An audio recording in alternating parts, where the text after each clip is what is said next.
This is the most powerful Integra Type-S ever made, and while it is also the biggest Type-S ever made, it has the best power to weight ratio at just 10.1 pounds per horsepower, making this the best and most fun Integra Type-S ever.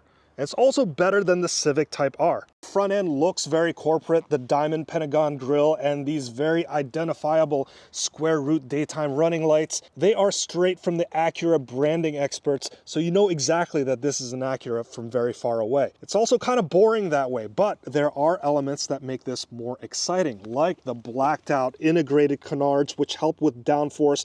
There are also vents over here that feed air into the brakes for better cooling. There's also a hood vent to extract away the engine heat and provide more downforce for the front axle. This is also the wide body version of the much more plain Integra. The wide body has a tacked on look compared to the Civic Type-R, but this one is actually molded into the body, so it has a very clean look. And you'd want that wide body because the front track is now 3.5 inches wider than the standard Integra. These come with 19-inch wheels that are 9.5 inches wide. This normally comes with Pilot Sport 4S tires, which are 265 millimeters wide, but I'm filming this in a winter time, so this spec comes with Bridgestone Blizzak LM005, that's 255 millimeters wide. Still very wide for winter tires. And I'll tell you more what I think about these tires in the driving experience section. You can also get these wheels in the optional copper color finish, which will be an extra $2,186. That's pretty pricey considering that it's just a color difference. Now you might be better off taking the wheels off and taking it to a powder coating place if you really want to personalize it. But the copper finish on these racy paints available looks very, very good. The Type-S also comes with 4-piston calipers with Acura and Brembo branding on it, and that's gripping on the 13.8-inch floating rotors. These floating rotors are nice because it reduces rotational inertia and it keeps the weight lighter compared to just plain old steel rotors. Can you think of other benefits to floating rotors? Let me know in the comments. As for the rear axle, you also see the wide body treatment here. This time the body parts have a tacked on look to it, which isn't as clean as the front end, also not as good looking as the Honda Civic Type-R. And down here you see a 2-piston caliper design on the 12-inch steel rotors. And at the back, here's the most exciting place to look at the Acura Integra Type-S. You have the 3 exhaust pipes, which is a nice nod to the Civic Type-R brother, though this one has equal size tips. If you look at the LED taillights, they look great here, and I love the carbon fiber spoiler, much more subdued than the wild Civic Type-R spoiler. Overall, I love the look of this Type-S. The paint is called Apex Blue Pearl. It's an extra $600. In fact, all the color options except for the plain silver is an extra charge for the Integra. Now, how would you personally spec the Integra Type-S? Personally, I'd go with the performance red and the copper wheel finish.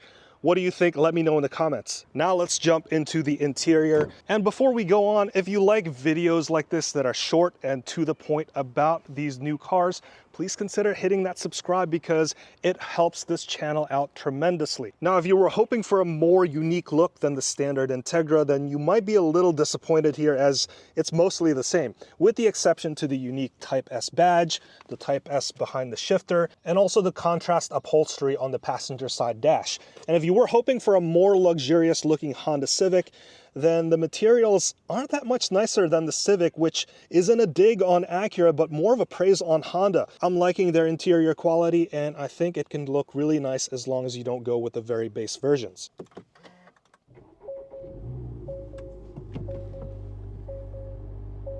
This Integra Type-S has all of the same knobs and buttons, but this has a more traditional dash design compared to the more modern looking Civic Type-R. And just like the Civic Type-R, this only has a 6-speed manual transmission. You can also get a titanium shift knob for an extra cost. I'll talk more about this in the driving section. I do like the micro suede inserts on the front seats, and there are firm side bolsters to help you lock in the seats.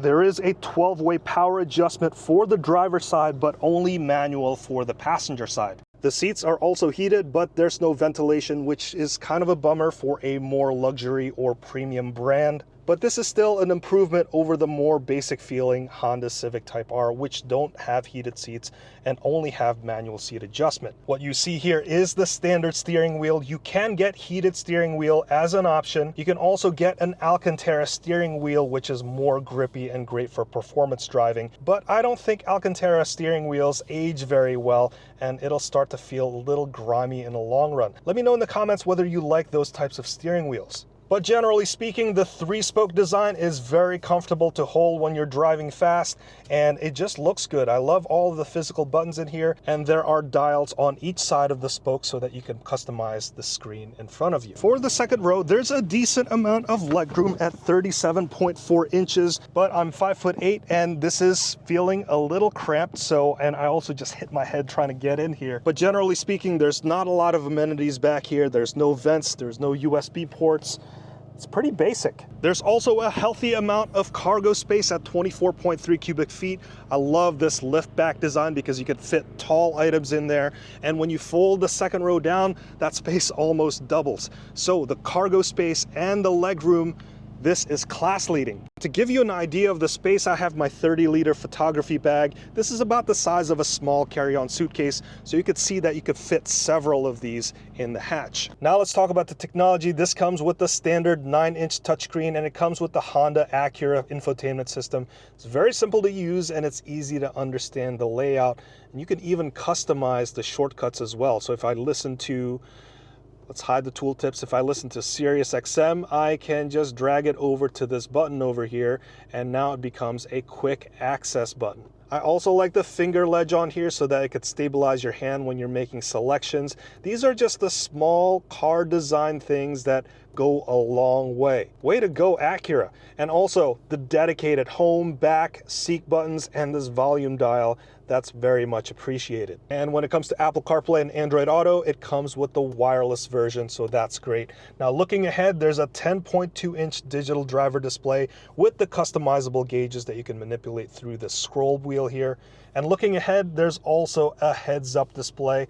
And if you look down here, I love the little Integra on there. When you hit the brakes, it'll also light up its brakes, and if you turn on the turn signals, it'll do the same. How about hazard lights? It does that as well. There's also a 15-watt wireless charger here, and this is a flat design, so you just lay your phone flat, but there are raised lips on here to help stabilize your phone. But I think your charging experience is going to vary depending on your phone, your case, and how crazy you drive. And lastly, for the listening experience, this comes with the ELS Studio 3D system. There's 16 speakers in here. It sounds pretty awesome. You just have to try it out for yourself. When it comes to the power, the Acura Integra Type-S comes with a 2-liter turbo 4-cylinder engine making 320 horsepower and 310 pound-feet of torque. There's a 5 horsepower increase compared to the Civic Type-R, which is a welcome change considering the extra equipment and luxury features found in this car. This also has a freer flowing exhaust that sounds better than the Type-R.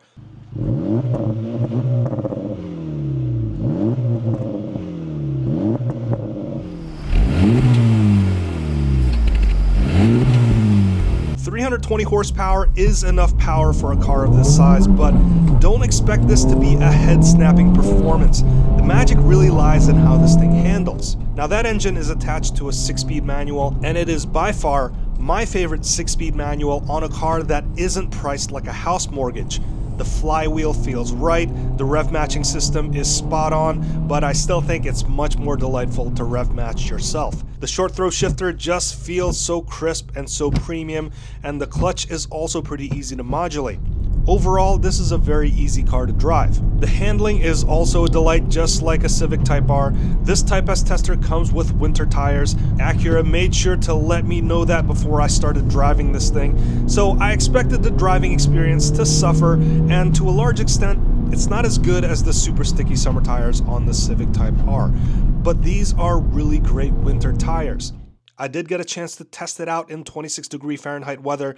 It was cold enough so that I could properly assess the handling performance of the Type-S.